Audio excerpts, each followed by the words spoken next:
겠습니다. 요한복음 10장 1절에서 15절까지입니다. 요한복음 10장 1절에서 15절까지 말씀 우리 한 절씩 교독하시겠습니다. 내가 진실로 진실로 너희에게 이르노니 문을 통하여 양의 우리에 들어가지 아니하고 다른 데로 넘어가는 자는 절도며 강도요 문지기는 그를 위하여 문을 열고 양은 그의 음성을 듣나니 그가 자기 양의 이름을 각각 불러 인도하여 내느니라. 자기 양을 다 내온 후에 앞서가면 양들이 그의 음성을 아는 고로 따라오되 타인의 음성은 알지 못하는 고로 타인을 따르지 아니하고 도리어 도망하느니라. 예수께서 이 비유로 그들에게 말씀하셨으나 그들은 그가 하신 말씀이 무엇인지 알지 못하니라. 그러므로 예수께서 다시 이르시되 내가 진실로 진실로 너희에게 말하노니 나는 양의 문이라. 나보다 먼저 온 자는 다 절도요 강도니 양들이 듣지 아니하였느니라. 내가 문이니 누구든지 나로 말미암아 들어가면 구원을 받고 또는 들어가며 나오며 꼴을 얻으리라. 도둑이 오는 것은 도둑질하고 죽이고 멸망시키려는 것뿐이요 내가 온 것은 양으로 생명을 얻게 하고 더 풍성히 얻게 하려는 것이라. 나는 선한 목자라. 선한 목자는 양들을 위하여 목숨을 버리거니와 삭구는 목자가 아니요 양도 아니라 이리가 오는 것을 보면 양을 버리고 달아나나니 이리가 양을 물어가고 또 해치느니라. 달아나는 것은 그가 삭구인 까닭에 양을 돌보지 아니함이나 나는 선한 목자라. 나는 내 양을 알고 양도 날 함께 보시겠습니다. 아버지께서 나를 아시고 내가 아버지를 아는 것 같으니 나는 양을 위하여 목숨을 버리노라. 아멘.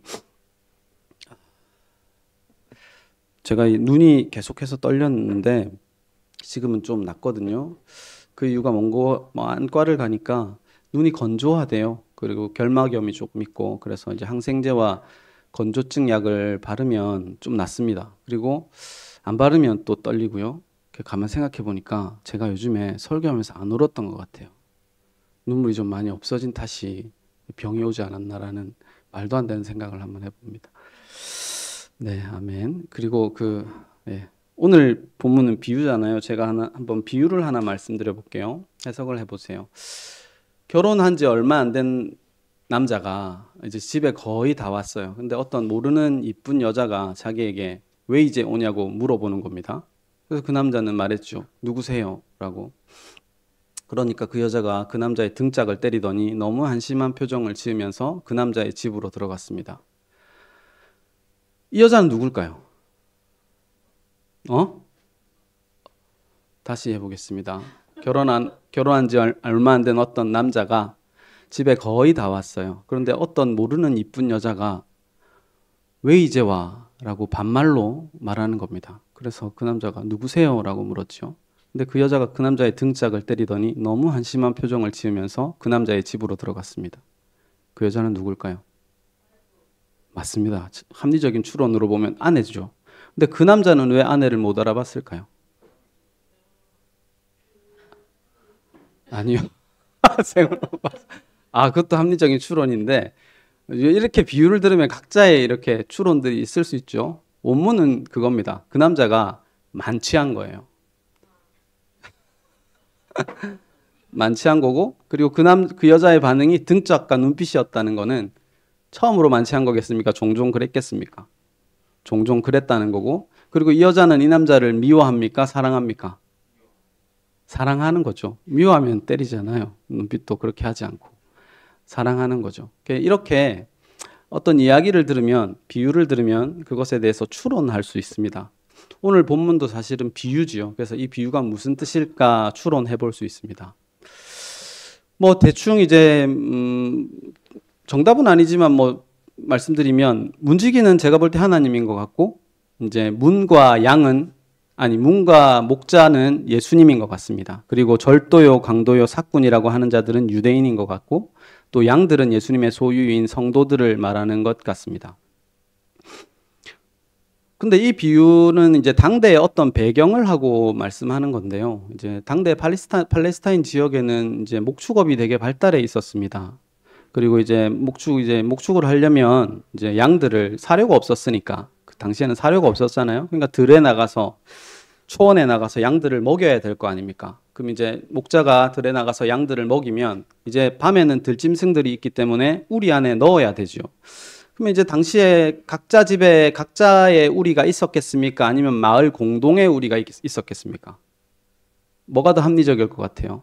들과 초원과 가까운 곳에 공동의 이제 우리가 있었다고 합니다. 그래서 이제 그 우리 안에 각자의 양들을, 각 목자의 양들을 다 넣으면 모든 목자들이 그 우리를 지키는 게 합리적이겠습니까? 한 사람을 대표로 시켜서 한 사람만 지키는 게 합리적이겠습니까?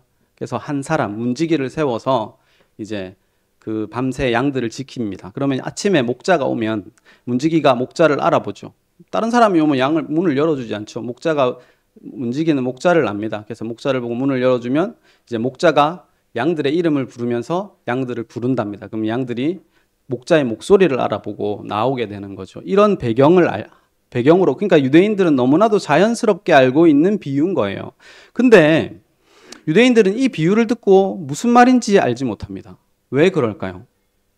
무슨 말인지 알고, 그래서 예수님께서 다시 두 번째 비유를 말씀하여 주니까 이제 무슨 말인 줄 압니다. 그래서 예수를 뭐라고 생각합니까? 귀신 들렸다고 생각합니다. 그들이 알아들은 비유는 뭐죠? 듣고 보니 목자는 예수님이고 삭구는 자기들이거든요. 그러니까 너무 화가 나죠. 사실 오늘날의 기독교는 누구의 문제입니까? 성도의 문제입니까? 목사의 문제입니까?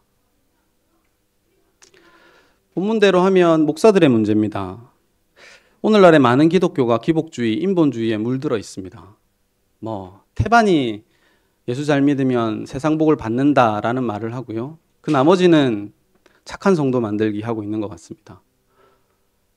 예수 잘 믿으면 자식도 잘 되고, 예수 잘 믿으면 돈도 많이 벌고, 예수 잘 믿으면 천국도 확보할 수 있다고 가르치고요. 나머지는 여러분 예수 잘 믿어서 교회 봉사 잘하는 내가 됩시다. 예수 잘 믿어서 헌금 잘 내는 내가 되고, 예수 잘 믿어서 성경 많이 읽는 내가 되고, 예수 잘 믿어서 좀 더 낮아지고 겸손한 삶을 사는 내가 됩시다 입니다. 결국은 다 내가 주인공이죠. 지금 이제 우리가 지난주부터 계속 살펴봤던 논쟁은 안식일에 관한 논쟁이었습니다. 안식일의 주인은 마태복음 28장 8절, 마가복음 2장 28절, 누가복음 6장 5절에 안식일의 주인은 예수님입니다. 우리의 삶의 주인은 예수님입니다. 근데 우리는 늘 주인이 되려고 하고 엑스트라를 싫어합니다. 여러분 혹시 이런 고민을 한번 해보셨습니까? 성경은 또 복음은 우리에게 너네는 피조물로 살지 않고 하나님처럼 살려고 한다라는 명제 말입니다. 여러분은 진짜 하나님처럼 살려고 하십니까? 그렇게 한번 각오와 결단을 하고 살아보신 적이 있습니까? 하나님처럼 살려고 합니까? 아니면 그냥 좀 교만하게 사는 건 인정하지만 내가 진짜 하나님처럼 되려고 사십니까? 그러진 않죠. 근데 왜 성경은 우리를 보고 하나님처럼 살려고 한다고 말할까요? 하나님은 왜 우리를 보고 하나님처럼 살려고 한다고 우리를 심판하실까요? 예를 한번 들어보겠습니다. 지금 유대인들과 예수님이 부딪히는 문제는 앞서도 계속 살펴봤지만 안식일 문제입니다. 안식일의 지킴에 있어서 그들은 하나님처럼 되려고 합니다. 왜냐하면 일을 하지 말라, 놀아라 했는데 일을 안 하는 일을 하고 있습니다. 멜라코트라고 만들어서 39개의 일을 안 하는 법을 만들어서 지키고 있습니다. 왜 도대체 하나님이 일을 하지 말라는 일을 주셨다고 그들은 착각할까요? 그 의미를 모르기 때문입니다. 우리가 하나님의 일에 절대로 근접할 수 없는 일이 있습니다. 오늘 우리가 예배를 마치고 뭐 한다고 했죠? 교회 청소합니다. 교회 청소는 하나님이 합니까? 우리가 합니까? 왜 하나님이 하지 않죠? 버릇될까 봐. 버릇될까 봐 그렇습니다. 청소는 우리가 할 수 있어요. 인간이 대단한 일을 합니다. 나는 볼 때마다 참 위대한 발명품이 바퀴라고 생각해요. 자동차 탈 때마다 위대하죠. 요즘엔 전기자동차까지 나와가지고 너무 승차감 좋게 소음 없이 효율적으로 갑니다. 그리고 더 놀라운 건 뭡니까? 비행기. 너무 놀랍습니다. 그리고 더 놀라운 건 아직 경험은 안 해봤지만 우주도 갑니다, 인간이. 대단하죠. 그리고 여러분, 제미나이 아세요? GPT 말고 이제 구글에서 또 만든 제미나이라는 AI 어플이 있거든요. AI에게 강은식 목사가 누구야? 라고 물으면 대답해 줍니다, 여러분. 아주 상세하게. 이렇게 놀라운 세상이 됐어요. 근데 좀 기분이 나빴던 게 대부분의 정보가 맞는데 이게 뭐 2017년에 대구에서 어떤 여성도와 성추문이 있었대요. 매우 강은식 목사일 확률이 높답니다. 여러분, 재미나이가 그러더라고요. 그래서 제가 이거를 넘어가려다가 내가 강은식이라는 얘기는 안 하고 제가 다시 답했어요. 강은식 목사는 내가 알기로 2024년에 목사 안수를 받았다. 그럼 2017년에는 강도사였는데 강은식 목사는 그 사람이 아닌 것 같다라고 얘기를 하니까 아 그렇네요 하면서 제가 수정하겠습니다. 그렇게 하더라고요. 어제는 또 제가 재미나에게 또 물어봤어요. 강은식 목사가 누구야 하니까 또 대부분의 정보는 맞는데 강은식 목사는 여성 목회자 명단에 올라가 있기 때문에 재송 우리 교회를 담임하고 있는 여자 목사일 확률이 높대요. 근데 여러분, 우리에겐 GPT가 있습니다. GPT는 정확합니다. GPT는 지가 아는 것만 딱 정확하게 말하더라고요. 어쨌든 이렇게 놀라운 세상, 그러니까 인간이 매우 창조적인 일을 하는 세상 속에 살고 있습니다. 근데 하나님이 안식일에 있어서 너네는 나를 근접하지 못한다. 하나님의 영역이 뭐냐면 두 가지입니다. 하나는 창조, 하나는 구원입니다. 이 두 가지 일에 있어서는 인간은 절대로 하나님 앞에 근접할 수도 없고 도울 수도 없습니다. 뭐라고요? 창조와 구원입니다. 인정하십니까? 그래서 하나님께서 안식일을 지키라고 할 때 이제 안식일을 지키라는 십계명이 성경에 두 군데 나옵니다. 출애굽기에 한번 나오고 출애굽기 20장에 나오고 신명기 5장에 나옵니다. 제가 안식일과 관련된 구절을 한번 우리 다 같이 읽어볼까요? 출애굽기 20장 8절에서 11절입니다. 한 목소리로 읽어보겠습니다. 시작.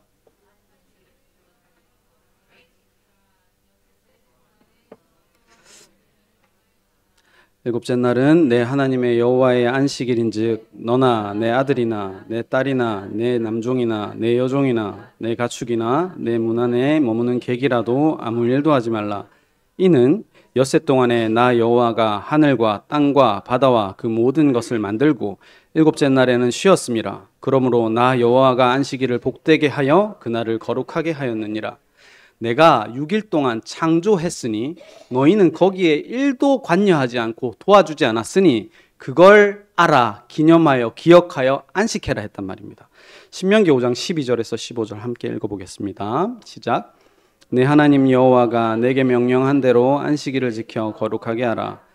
엿새 동안은 힘써 내 모든 일을 행할 것이나 일곱째 날은 내 하나님 여호와의 안식일인즉 너나 내 아들이나 내 딸이나 내 남종이나 내 여종이나 내 소나 내 낙이나 내 모든 가축이나 내 문 안에 유하는 객이라도 아무 일도 못하게 하고 내 남종이나 내 여종에게 너같이 안식하게 할지니라.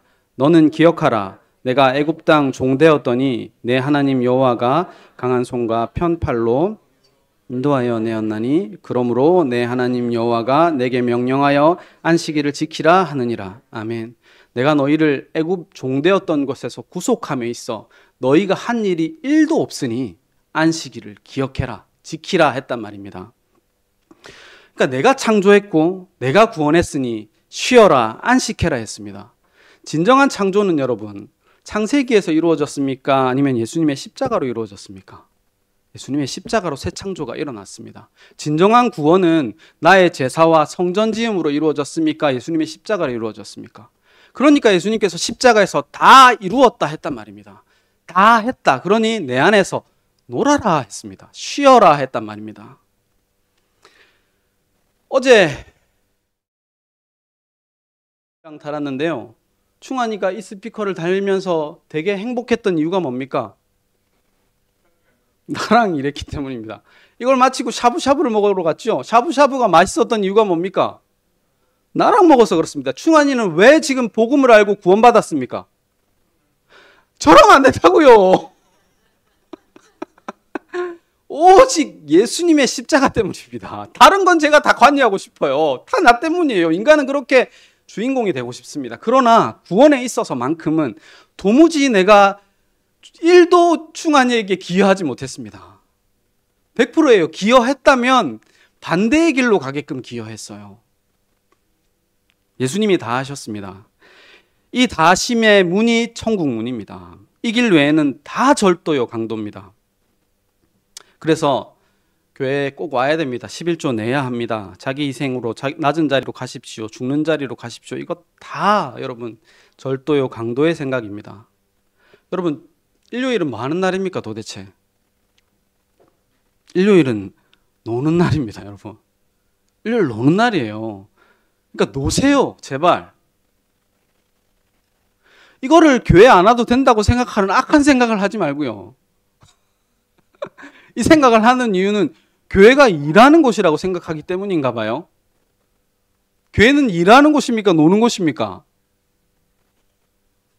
여러분한테 질문하는 것보다 저한테 질문하면 교회는 저한테 일하는 곳입니다.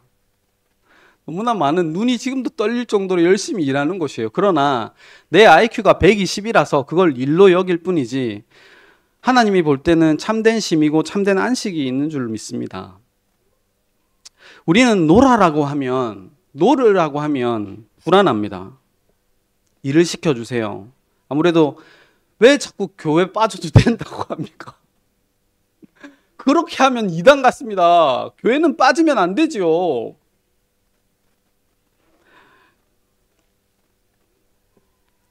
여러분 진짜 복음이 뭡니까? 도대체 기독교라고 하는 것은 어떤 종교입니까?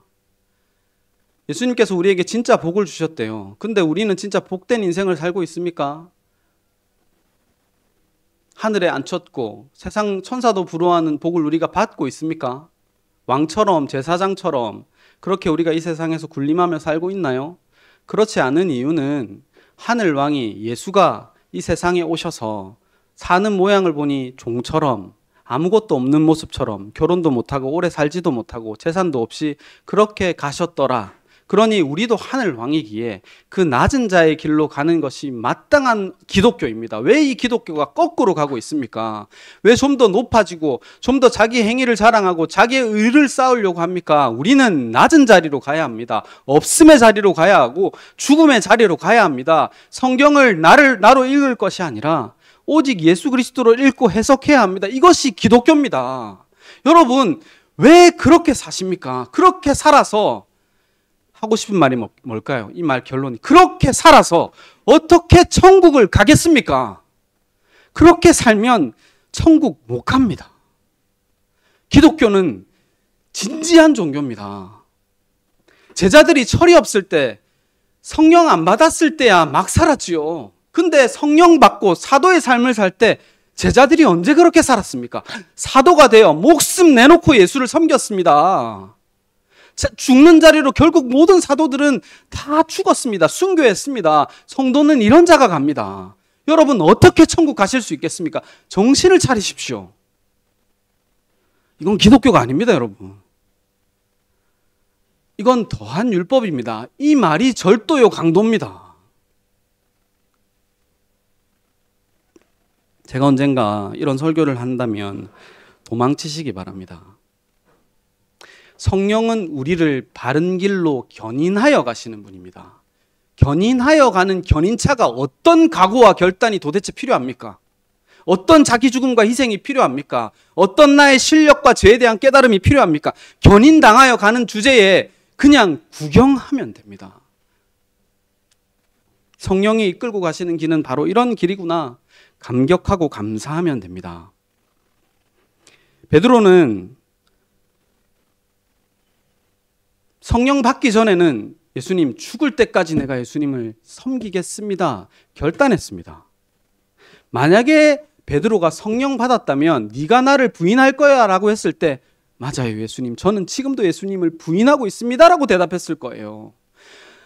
만약에 베드로가 성령 받았다면 주의 말씀이 여기 계시오면 내가 어디로 가겠습니까? 라고 말하지 않고 주님 저는 지금도 물고기에게만 마음이 있는 자입니다. 거기로 결국은 갈 것입니다. 꼭 저를 버리지 마시고 끝까지 사랑해 주세요 라고 말했을 것입니다. 예수님께서 네가 나를 사랑하느냐라고 물었을 때 예수님 저는 예수님을 사랑합니다. 예수님이 아시지 않습니까? 라고 말하지 않고 예수님 이렇게라도 나를 끝까지 사랑하여 주시니 감사합니다 라고 말했을 겁니다. 성령이 있었다면요. 전쟁은 하나님께 속한 것입니다. 구원도 하나님의 몫입니다. 성도를 이끌어 가시는 그 세심한 보살핌도 하나님의 일입니다. 하나님이 하시고 주님이 일하십니다.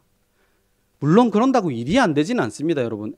에덴 동산에서 아담에게서 시작한 복음이 여기까지 와 있잖아요. 어쨌든 이 자리에 사람이 모여 있고 제가 그래도 매주 설교하고 있습니다. 일하고 있잖아요. 그런데 예전에는 이 일이 은씨가 이 일이 네가 하는 게 아니야. 하나님이 하시는 거야. 라고 시키니까 억지로 그렇게 내가 생각한 것 같아요. 근데 지금은 누가 물어보면 진짜 이 일은 내가 일도 하는 게 없습니다. 도무지 그냥 억지로 할 뿐 내가 기여하는 게 없어요. 진짜 못해서 못한다고 말하는 것입니다.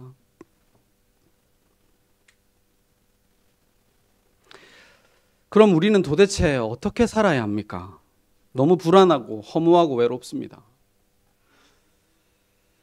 여러분, 원래 사람은 불안합니다. 원래 허무하고요. 원래 외롭습니다. 여러분, 내가 불안한 이유는 내가 연약하기 때문이에요. 내가 확신 있고 내가 뭔가 안정된 이유는 내가 강하기 때문이에요. 삶이 이렇게 힘든 이유는 내 문제가 해결되지 않기 때문입니다. 누가 남의 문제로 힘들어합니까? 내 문제가 해결되지 않기 때문이라고요. 나라는 세상의 주인공은 오로지 납니다. 근데 이 세상은 죄와 죽음을 결코 넘을 수 없기에 하나님이 세상을 이처럼 사랑하사 독생자를 주셨으니 이게 복음입니다. 주인공이 바뀌었기에 조금 불안하고 허무하고 외롭기도 합니다. 그런데 중요한 것은 늘 불안하지 않습니다. 늘 외롭지 않고 늘 허무하지 않아요. 가끔 만족하고요. 가끔 감사하고요. 가끔 내 안에 기쁨이 넘칩니다. 그냥 여러분 보고 이렇게 사세요, 이렇게 하세요 하면 너무 쉬워요. 그런데 지금 복음이라고 하는 건 뜬구름 잡는 것 같아요. 도무지 내 손에 잡히지 않아요. 내 손에 잡히면 그건 복음이 아닙니다, 여러분. 어찌 하나님이 내 손에 잡히겠습니까? 내가 하나님 손에 잡혀 있으니 그 감각이 잠시 될 뿐이에요. 내가 주인공으로 여태 사는 게 익숙한데 내가 내 세상이라는 나의 세상은 오로지 주인공이 난데 주인공이 바뀌니 조금 그렇게 과도기가 있을 뿐입니다. 그러면 도대체 어떻게 살아야 합니까? 그냥 사세요. 열심히 살아도 되고 게으르게 살아도 됩니다. 불같이 사랑해도 되고 죽어라 미워해도 됩니다. 사기도 한번 쳐봐도 되고 사기도 한번 당해봐도 되고요. 욕심도 부려봐도 되고 욕심도 버려봐도 됩니다. 그냥 그렇게 사시되 그 삶이 반드시 예수님께서 간섭하고 계시다는 삶인 걸 구경하게 될 것입니다. 우리를 양이라고 생각할 때 본문에 생각할 것이 좀 있습니다. 우리 마태복음 10장 16절에 보면 예수님은 내가 너희를 보냄이 양을 이리 가운데 보낸과 같다라고 말합니다. 내가 너희를 세상에 보냄이 양을 이리 가운데 보낸과 같다. 이 말이 뭐겠습니까? 내가 너희를 세상에 보낸다라고 말합니다. 그러면 우리는 지금 보냄을 받았지요. 그러면 이 말은 양이 이리 가운데 가면 어떻게 됩니까? 양이 이리 가운데 가면 삽니까? 죽습니까? 죽죠. 그럼 예수님의 이 말은 뭐겠습니까? 가서 죽어라 라는 말입니다. 그래서 반드시 천국에 올 때는 살아 돌아오지 마라. 이 말이죠. 그래서 제가 사실은 저는 이제 그 범일동의 모교회 사역을 나갈 때 사실 이 마음으로 갔었습니다. 살 생각하지 않고 와야 되겠다.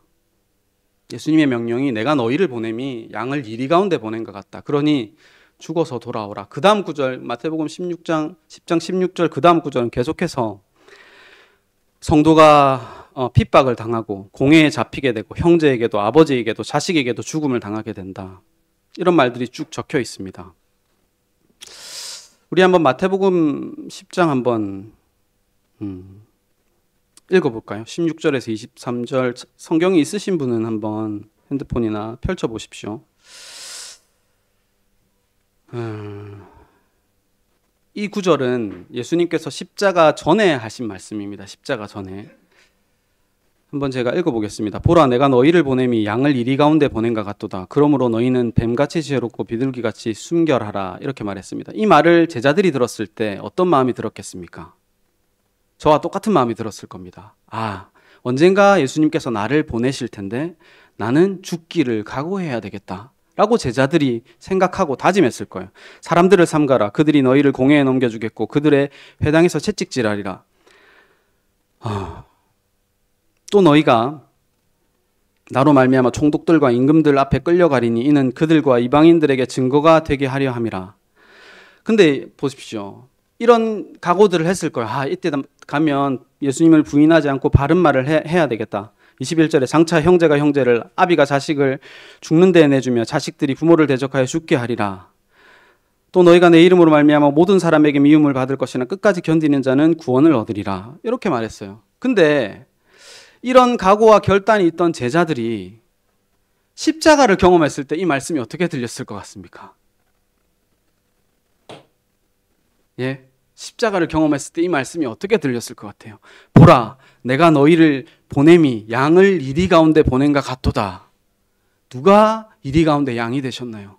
나라고 생각했는데, 성령 받기 전에는 이게 나라고 생각했는데, 내가 결단하고 각오했는데 십자가를 당하고 보니 나는 도망갔고, 나는 부인하여 도망갔고, 예수가 죽었어요. 양으로.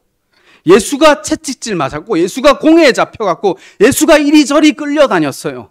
예수가 형제 같은 유대인들에게 버림받았고요. 자식 같은 제자들에게 버림받았어요. 심지어 하늘 아버지에게도 버림받았어요.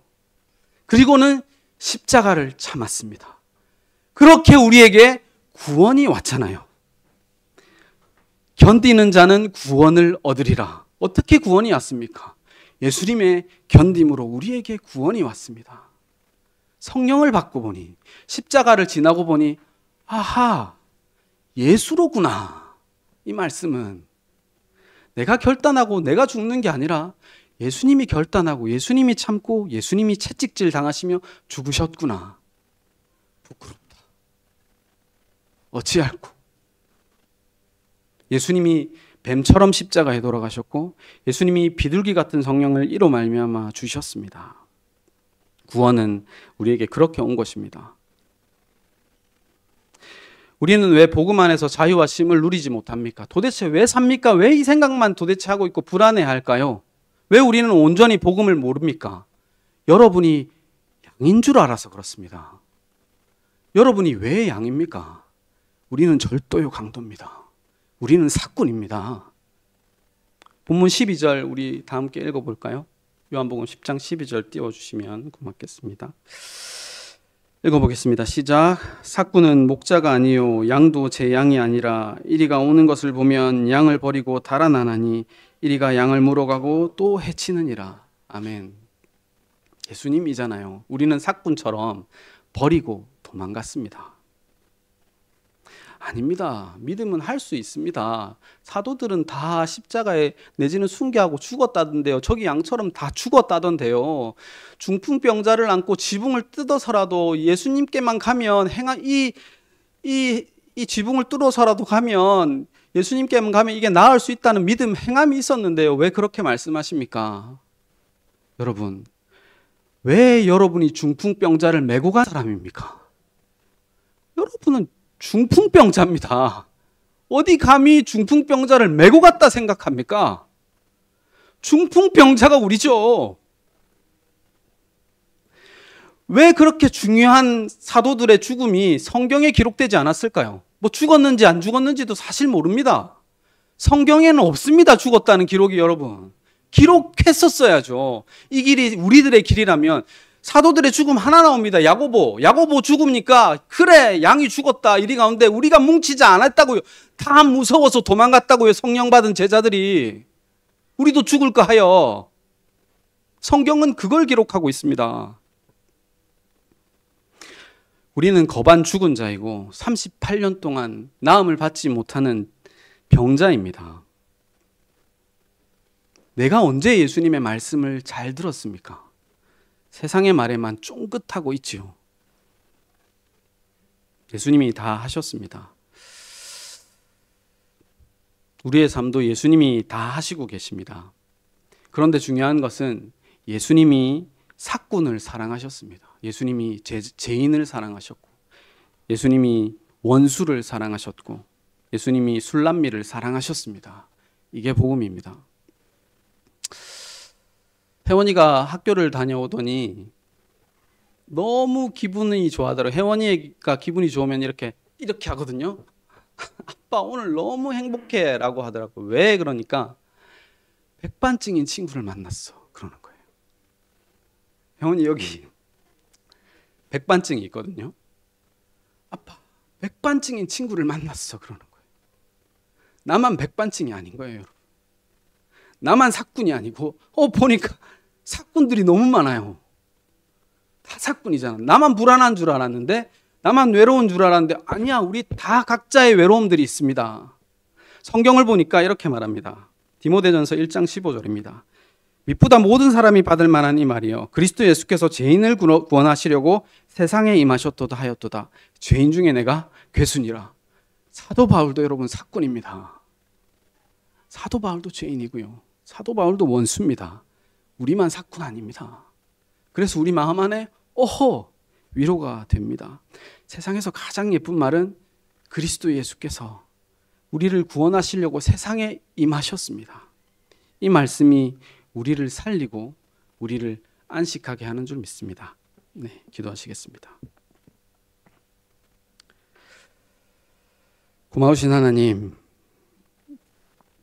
양인 줄 알고 살아가며 그래서 하나님의 말씀을 잘 들어야 된다고 짐을 지고 살아갑니다만 억지로 듣는 척하기도 힘들고, 행복하지 않은데 행복해야 된다는 얘기 듣는 것도 힘들고, 불안하여 나는 성도가 아닌 것 같고, 천국은 내 것이 아닌 것 같아 그냥 세상 것이나 구하자 막 살아가는 모습이 있어서 이래도 되나 싶은데, 오늘도 하나님께서 말씀하여 주시는 것은 예수가 다 했다, 그러니 놀자라고 말씀하여 주십니다. 그 말씀 앞에 안식을 누리는 저희들 되게 하여 주시옵소서.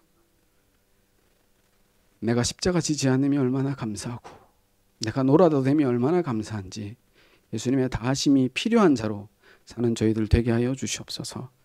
예수님의 이름으로 기도합니다. 아멘. 우리 주가 일하시네 함께 찬양하시겠습니다.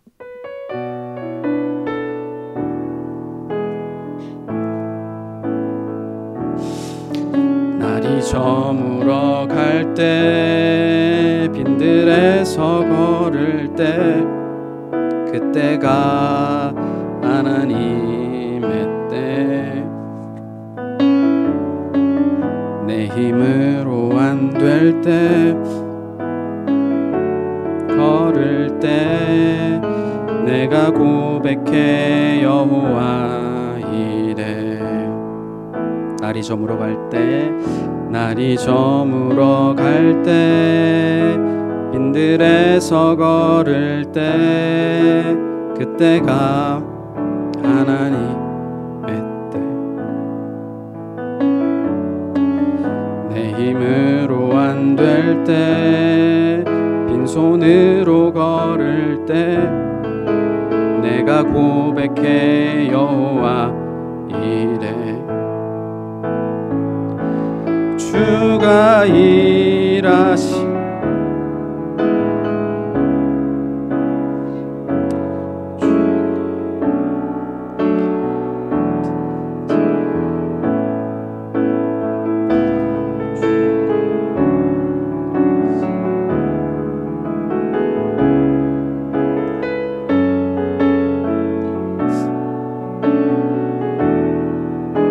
주가 일하시네. 주가 일하시네. 주가 일하시네. 주가 아끼는 모든 자에게